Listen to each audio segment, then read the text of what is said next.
I thought it was wonderful when I heard that Fawlty Towers was being used as a training film, I think by the Hyatt chain and one other chain in London.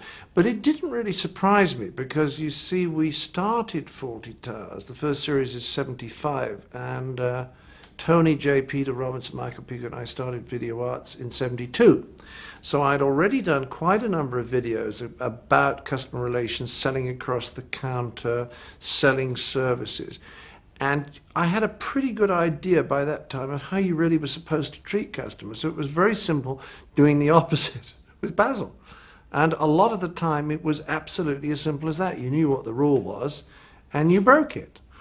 And sometimes you find that things happen in hotels that are so wonderfully funny and creative that you could never have thought of them. And my favorite one is, you know, when you arrive in a hotel, you have this utter what's the word, delusion that the room is in some way yours.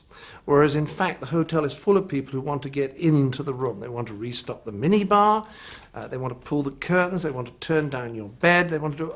So you have to remember, you walk, it's not your room, you have to put up the do not disturb sign just to get any peace at all. And on one occasion, I had about 3 interruptions, I finally put up the do not disturb sign, and 5 minutes later, as I was lying on the bed doing crossword, believe this. So I go to the door and I open the door and there's a young man, bellhop, standing outside pointing at the do not disturb notice saying, is this supposed to be out here?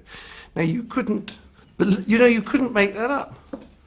And at a time I stayed in the Randolph Hotel in Oxford and I did a very, very good dinner at Merton College, superb dinner, got in rather late, went off to sleep with a late alarm call, and at 5:45, hello, they said, Mr. Cleese, is your alarm call?